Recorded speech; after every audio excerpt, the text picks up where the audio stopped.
Hey, Pastor Steve Waldron, glad you're here with us. We're on our journey through the book of Proverbs, lesson 48.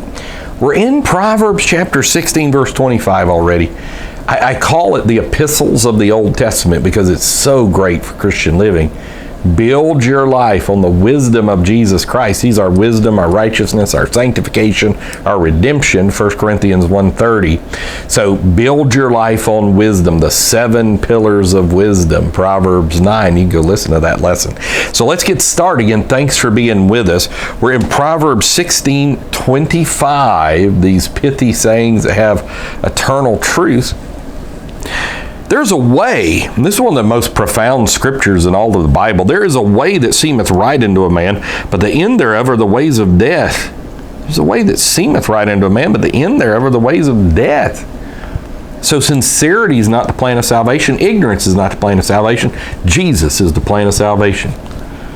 Make sure, because it said, what is it? Luke 13:23, many are going to seek to enter therein. 23:24 of Luke 13. And not be able. So there is a way that seemeth right unto a man, but the end thereof are the ways of death. Verse 26, he that laboreth, laboreth for himself, for his mouth craveth it of him. It's like, well, I got to eat, so I better go to work. Yeah. Verse 27, an ungodly man diggeth up evil. He's going to find it. He's going to go to the farthest parts of the internet. He's going to go on Tor and the deep web and the dark web, and he's going to dig up evil in you and your life and things that, he just digs up evil. And in his lips there is a burning fire.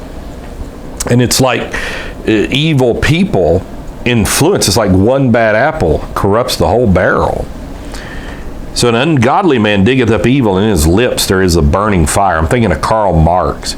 Remember, like Feuerbach and other, even Engels describing Marx, and Feuerbach describing himself to his wife, how all these horrible things came out of their mouth. Verse 28, a froward man soweth strife. Not forward, a froward man.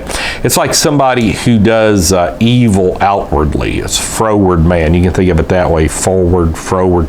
Froward man soweth strife. So, he's just an evil guy who's going to sow strife.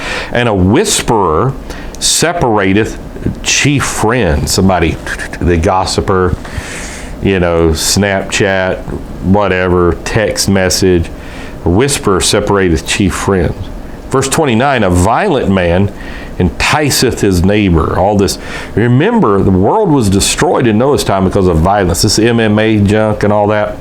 Look, we want all those people to get saved, born again of water and spirit, on and so forth. But 2 images of God can't get around fighting like that. That's not scriptural. And that's what destroyed. Violence destroyed the world before the flood. A violent man enticeth a neighbor and leadeth him into the way that is not good. Verse 30, he shutteth his eyes to divide froward things or evil things. Moving his lips, he bringeth evil to pass. Because remember, the lips are as a burning fire. And then it kind of shifts gears, verse 31. The hoary head or the gray hair is a crown of glory if it be found in the way of righteousness. Doesn't mean you're smart just because you're old. You have to be in the way of righteousness. I want a pure heart. I hope you do. Blessed are the pure in heart. They shall see God. Verse 32. He that is slow to anger is better than the mighty, because he's got control of his spirit. And he that ruleth his spirit than he that taketh a city. So conquering yourself, it's been said Alexander the Great conquered the world. He couldn't conquer himself. Conquer yourself. Let God take over every part of your body, every emotion, every thought. Verse 33, the lot is cast into the lap. The whole disposing thereof is of the Lord. People say that stopped with the day of Pentecost because, of course, they cast lots to see who was going to replace Judas. I would say that's right. But now with the Holy Ghost, we're led of the Spirit of God. But that is not an approval for gambling, and it's not a precursor or approval for dice, by the way. I think I've done a video, it's been years ago, on gambling. a couple of things. UPC Manual has a wonderful thing on why gambling is wrong. Chapter 17, verse 1, better is a dry morsel and quietness therewith than a house full of sacrifices with strife. Sacrifices, you're killing animals. So you get a house full of animals and all this, but if there's a bunch of strife, it's better just to have, if you got a little bit, and peace. Yes, peace. A wise servant shall have rule over a son that causeth shame, and shall have part of the inheritance among the brethren. I've seen that. You probably have too. A good employee ends up getting the position over a person's family just because they're such a good employee. Verse 3, the fining pot is for silver and the furnace for gold, but the Lord tries our hearts. He sees what's in our hearts. David, Abraham, Genesis 22. A wicked doer giveth heed to false lips.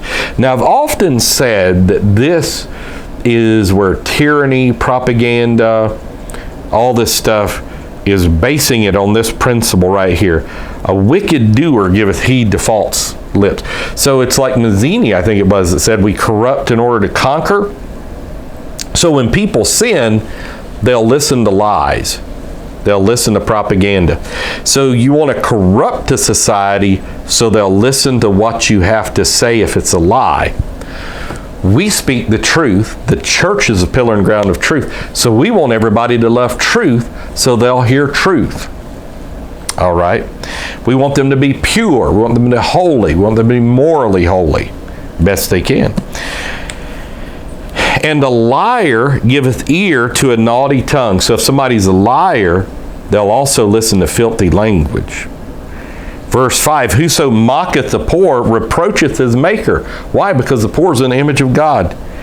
And he that is glad at calamities shall not be unpunished. So if you're glad when there's earthquakes and tornadoes, and even if it happens, somebody collapses, something bad happens to an enemy of yours, you're not going to be unpunished. Verse 6, children's children are the crown of old men, and the glory of children are their fathers. Dad, you're the best. Children's children are the crown of old men. People say, if I'd have known grandkids were so much fun, I had them first. Well, it doesn't work that way. So we're going to stop right there. Again, please listen to our other 47 lessons. This is lesson 48. And put it on social media and share with your friends and family and join us daily and listen to all our videos. So we just are glad you're here. God bless you. We love you. Bye-bye.